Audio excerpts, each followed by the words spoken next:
PD 엑스퍼트 다이얼로그에서 고대구로병원 신장내과 권용주입니다. 오늘은 그 복막투석 환자에서 CKD MBD에 대해서 설명드리겠습니다. 투석에 우리가 적응증은 그 잔여 신기능과 그다음에 영양 상태, 산성, 고카글륨 혈증, 그다음에 이제 혈압이라든지 이데마, 그다음에 흉부 X선에서 그 CT 레이쇼 등 이런 것으로 우리가 투석을 시작하는데, 이러한 레날 리플레이스먼트 트리트먼트를 우리가 어떻게 하느냐는 그 인디비주얼라이즈 RRT 플랜이라고 해서 플랜 페이션트 라이프 액세스 니즈가 되겠습니다. 그래서 적절한 이유에 적절한 시기에 적절한 환자에서 이 환자와 의사가 그 의사를 공유해서 결정하게 되겠습니다. 그래서 우리가 RRT 하면 먼저 이식을 할 수 있느냐 없느냐를 보고 혈액투석, 그 다음에 오늘은 PD니까 복막투석에 대해서 말씀을 드리겠습니다.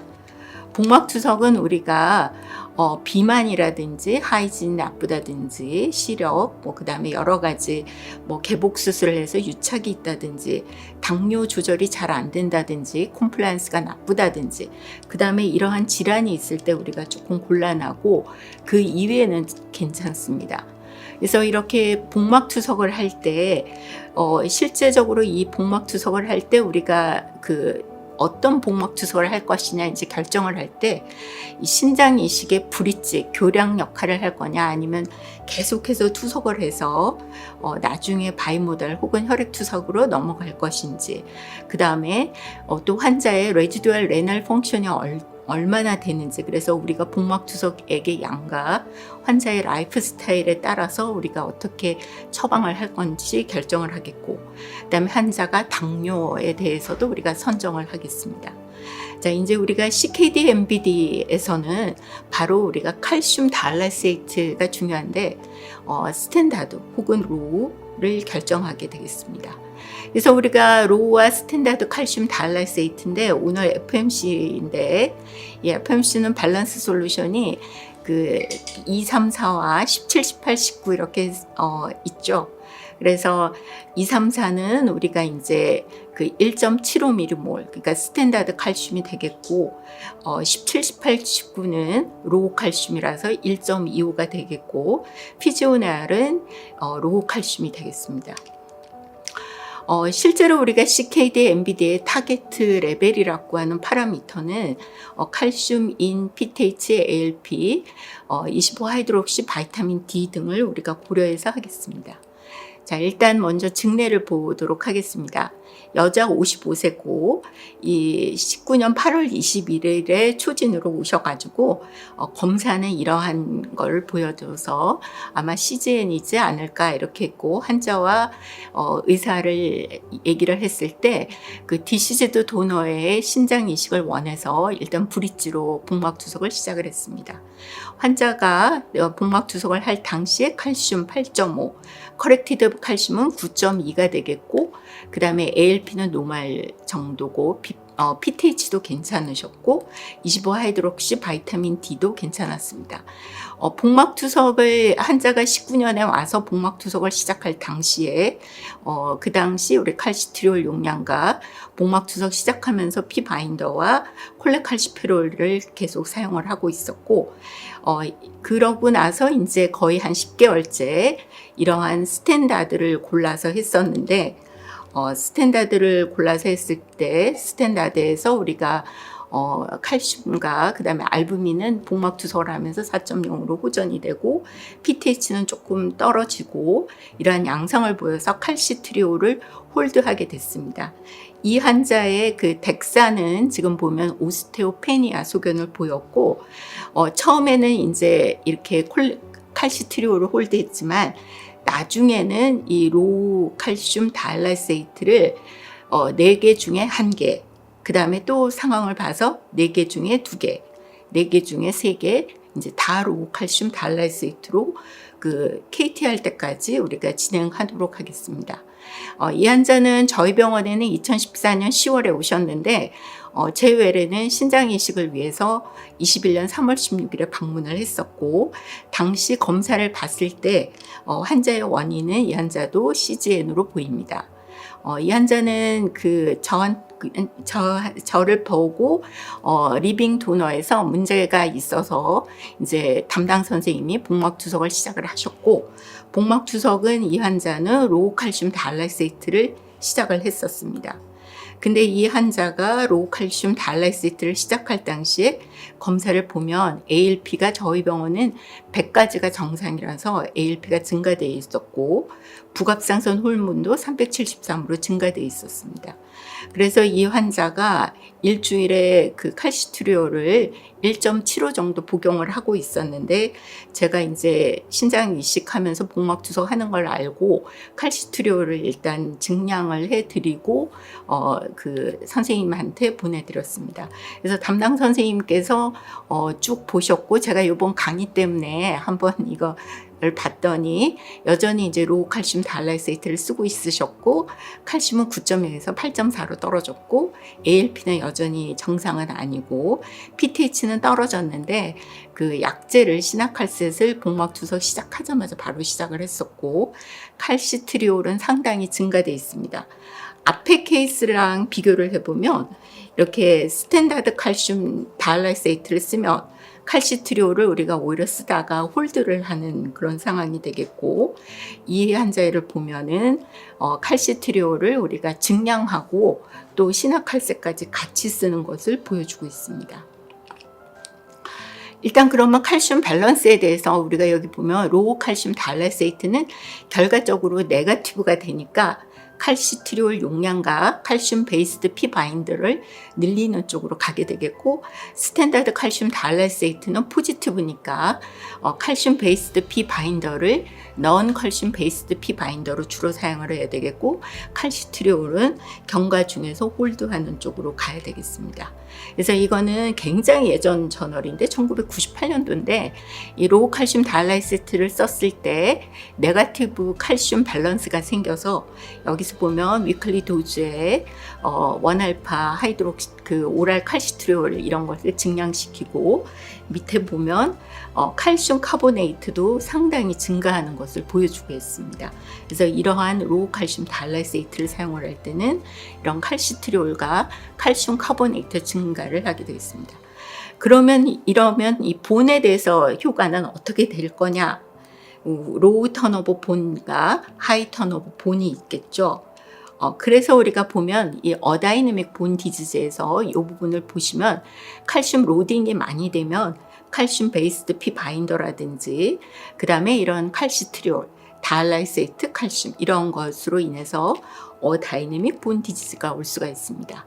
그러면 이러한 거에 대한 연구는 2004년에 지금 연구가 되겠는데, 로우 칼슘과 스탠다드 칼슘 달라세이트에서 실제로 환자를 12개월 동안 44명을 봤더니 베이스라인과 12개월째 본 바이옵시를 해서 경과를 봤더니 본 바이옵시상의 히스톨릭직 체인지는 없고 단지 PTH가 증가하는 것을 보여주고 있습니다. 또 이것도 비슷한 논문이 되겠는데, 이거는 도준영 선생님 그룹에서 하신 겁니다. 236명 환자에서 2년간 봤더니 스탠다드 칼슘 달라세이트와 그 로우 칼슘 달라세이트를 했더니 로우 칼슘 달라세이트 그룹에서 PTH와 ALP가 증가하고 본 미네랄 콘텐트가 감소하는 것을 보여줬습니다. 그 다음을 보면은, 그래서 이거를 정리를 하면 로우 칼슘 달라세이트를 쓰면 PTH가 증가하고 BMD가 감소해서 하이 턴오버, PTH에 의한 하이 턴오버와 BMD가 감소하기 때문에 워낙 환자가 오스테오포로시스가 있다면 좀 안 좋을 수 있습니다. 그 다음에 스탠다드 칼슘 달라세이트인 경우는 PTH가 낮아지면서 칼슘의 포지티브 밸런스가 일어나서 어다이내믹 본 디지즈가 일어날 수 있습니다. 자, 일단 이때까지 본을 봤으니까 이번에는 혈관의 석회화를 보도록 하겠습니다. 혈관의 석회화는 이 카디오베스큘라 칼시피케이션의 프리밸런스랑 프로그레션을 프로스펙티브 스터디로 봤는데 칼슘 달라이세이트를 구별해서 통계 처리는 하지 않고 스탠다드가 한 110명, 로우 칼슘 달라이세이트가 253명이고 3년간 봤는데 프리밸런스는 77%, 프로그레션은 73%. 그러니까 다 베스큘라 칼시피케이션이 진행을 했고 그 P 레벨이 LVH랑 관련이 있었는데 이런 칼슘과 인이 모텔리티와 모비디티와는 상관이 없었다라고 리포트했습니다. 이러한 걸로 해서 그 국제신장 복막투석 가이드라인은 달라이세이트 칼슘에 대해서 어떻게 이제 지침을 세웠느냐 하면 이게 2015년에 나왔거든요.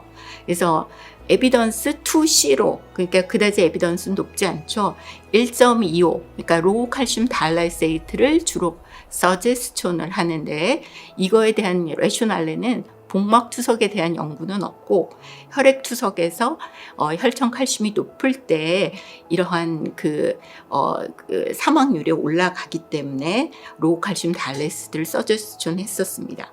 실제로 이런 달라이세이트 칼슘이 낮을 때는 이런 칼슘 베이스드 피 바인더나 액티베이트드 바이타민 D를 증가시킬 수밖에 없는데 이러한 로우 칼슘 달라이세이트를 사용을 했을 때 실제로 카디오베스큘라 리스크를 감소시켰는지에 대해서는 아직까지 연구는 없습니다.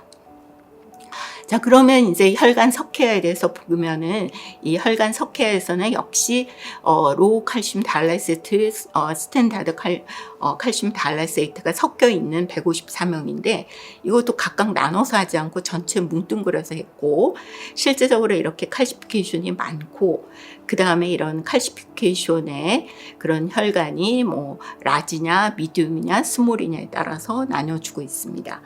그리고 이러한 것의 원인이 된다는 거는 관련이 있는 거는 연령과 복막투석 듀레이션, 그 다음에 PTH, 그 다음에 미디움과 스몰 아터리 칼시피케이션에서는 중성 지방도 관련돼 있다고 했습니다. 그래서 실제적으로 베스큘라 칼시피케이션이 복막투석에서는 증가하는데 이게 PTH와 관련이 있다, 이렇게 이 보고는 하고 있습니다.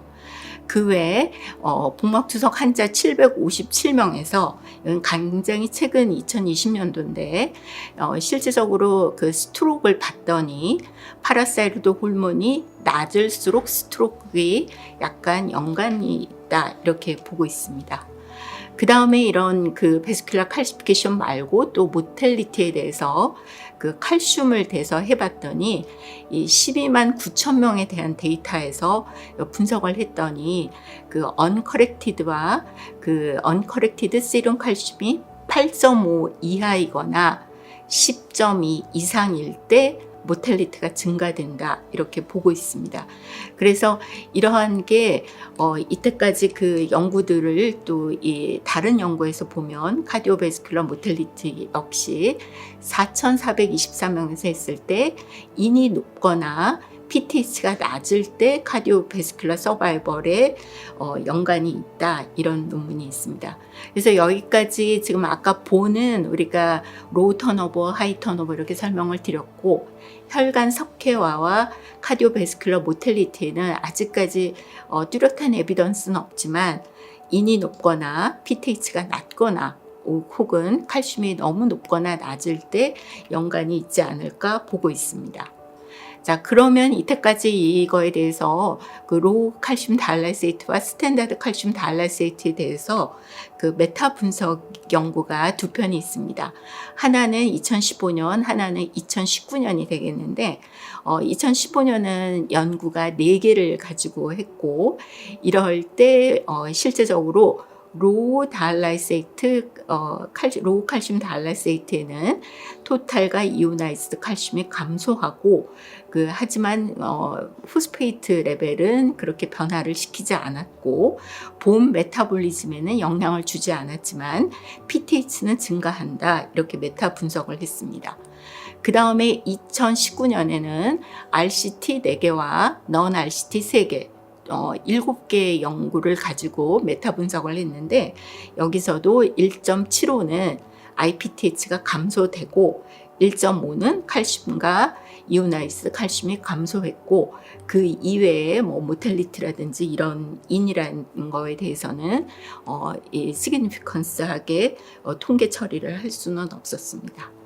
자, 여기서 이제 여러분들이 이제 주목을 해야 되는 게 대부분 지금까지 제가 소개해드렸던 거는 메타 분석을 제외하고는 다 2015년 이전 데이터인데 2017년에 KDIGO 가이드라인에서 우리가 그 포스페이트 롤링 트리트먼트에서 포스페이트 롤링 트리트먼트를 할 때 칼슘 베이스드 피 바인더보다는 비칼슘 베이스드 피 바인더를 주로 쓰자라고 2017년부터 바뀌었습니다. 그러니까 이 이전에는 복막 투석을 할 때 로우 칼슘 다이알라이시스를 사용을 하면서 칼슘 베이스드 피 바인더 양도 늘리고 칼시트리올을 늘리면서 이제 우리가 칼슘 밸런스를 했는데 2017년부터는 칼슘 베이스드 피 바인더를 사용을 하지 않기 때문에 여기서 우리가 다시 한번 좀 신경을 써야 되겠습니다.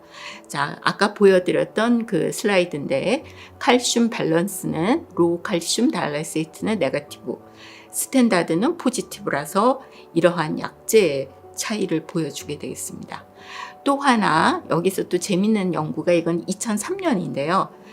복막 투석을 통해서 칼슘이 이렇게 흡수되는 거에 대해서 이게 바로 매스 트랜스포 이펙트가 있어서 울트라 필트레이션이 굉장히 많이 될 때 칼슘의 그 로스가 또 있습니다. 그래서 1.5%일 때 제로 밸런스는 칼슘 다이알라이시스가 1.38이니까 거의 로우 칼슘 다이알라이시스보다 비슷하죠.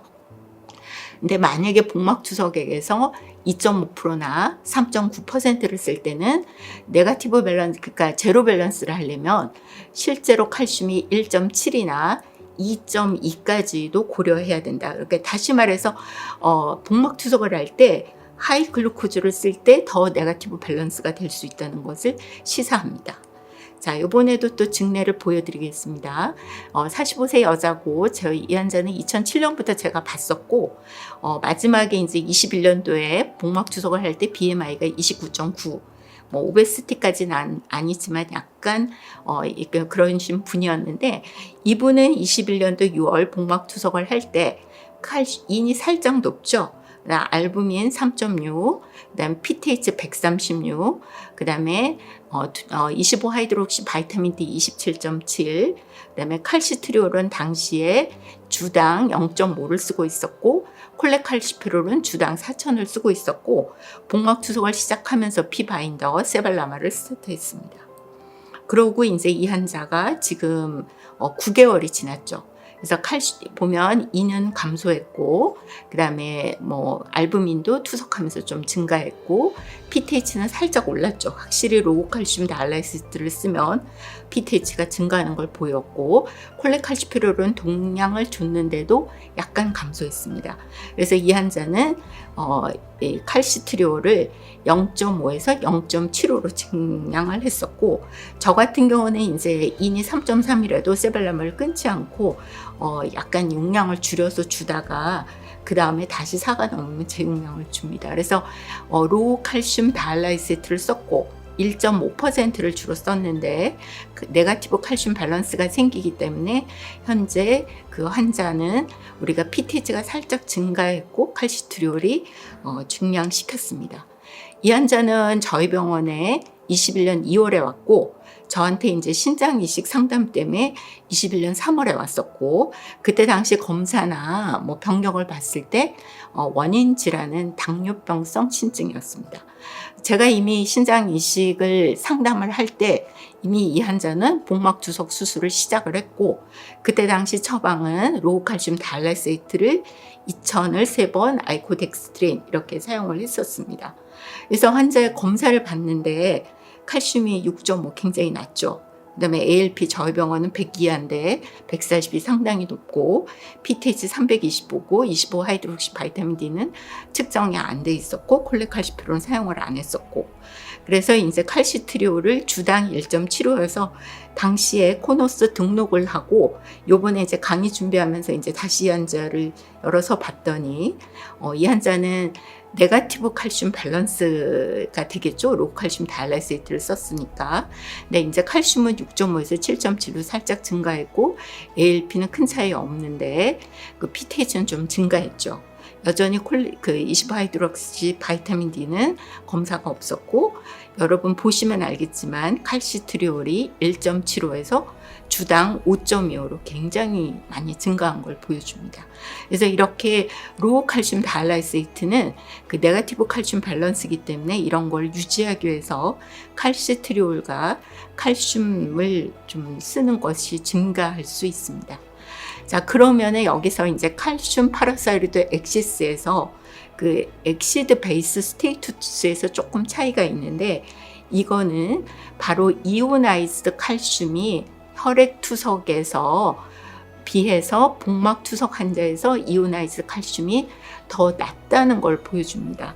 그러니까 전체적인 그 커렉티드 칼슘은 같아도 혈액 투석에 비해서 복막 투석이 더 낮은 이유는 복막 투석 환자가 엑시드 베이스 스테이투스에서 혈액 투석에 비해서 약간 덜 엑시드, 그러니까 살짝 더 알칼릭하기 때문에 이오나이즈드 칼슘이 복막 투석 환자에서 조금 더 낮기 때문에 실제적으로 우리가 그냥 토탈 커렉티드 칼슘만 봐가지고는 오히려 이 PTH가 증가하는 네거티브 칼슘 밸런스가 일어날 수 있다는 2016년 보고가 되겠습니다.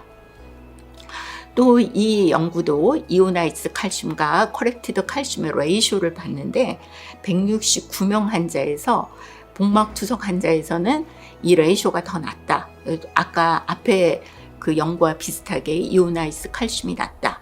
이러한 거에 대해서 해서 선생님들께서 이 복막 투석 환자와 혈액 투석 환자에서 이오나이즈 칼슘이 약간 이 커렉티드 칼슘에 비해서 좀 낮을 수 있다는 것을 고려하셔야 되겠습니다.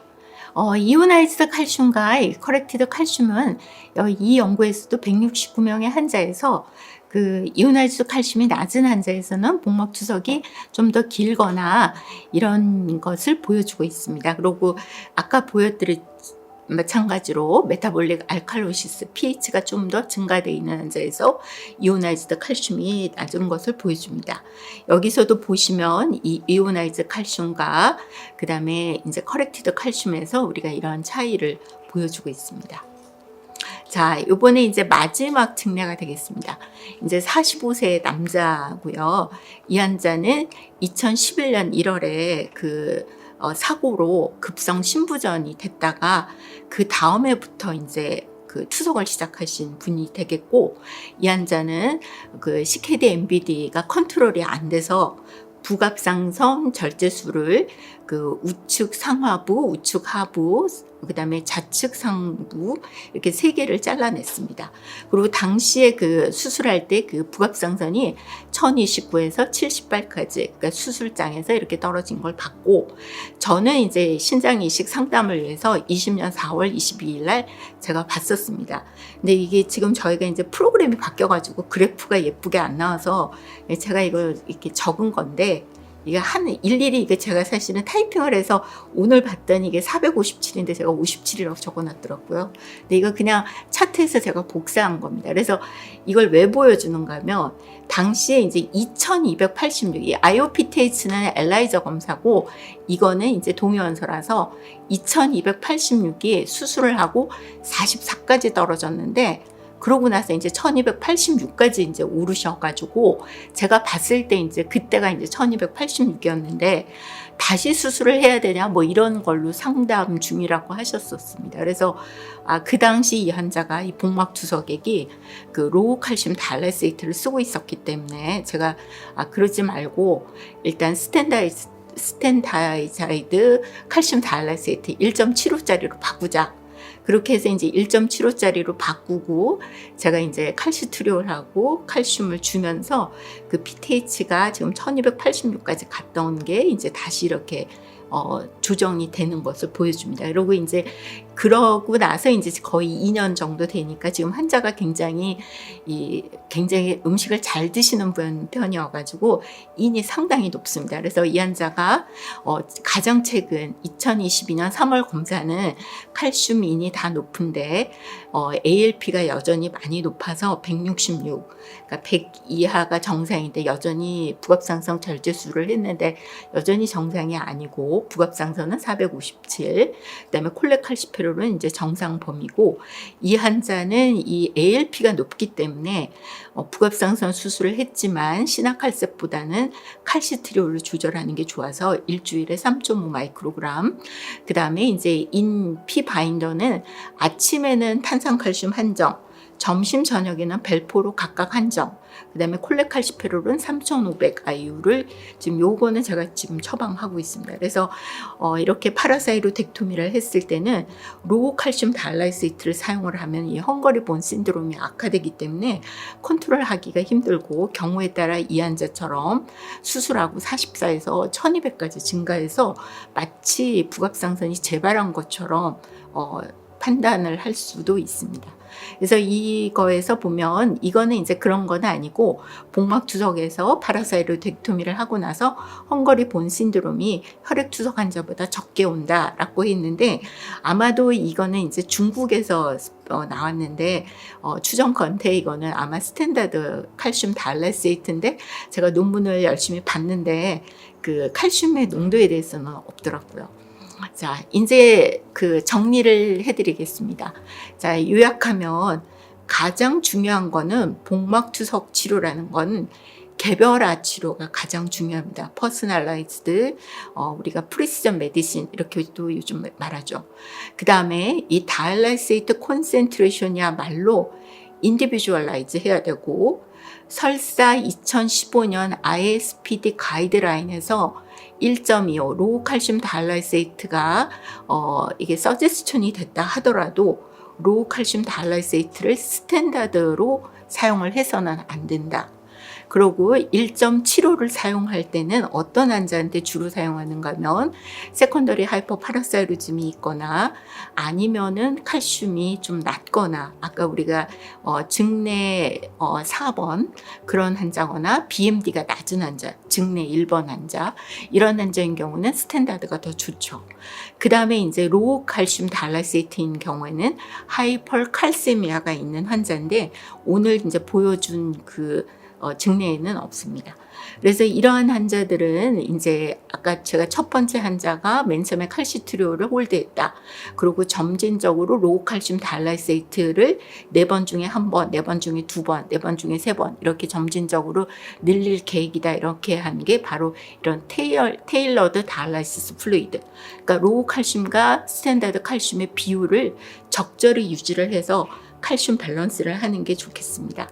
그래서 이게 2020년 CJS의 그 가장 하이 퀄리티 복막 투석의 목표는 그 바이카보네이트가 24, 알부민은 3.8, 그다음에 혈압, 그다음에 포타슘, 소디움, 그다음에 혈색소, 그다음에 칼슘과 마그네슘, 인 이런 것과 볼륨 스테이투스가 굉장히 적절한 것을 이런 하이 퀄리티 복막 투석이라고 합니다.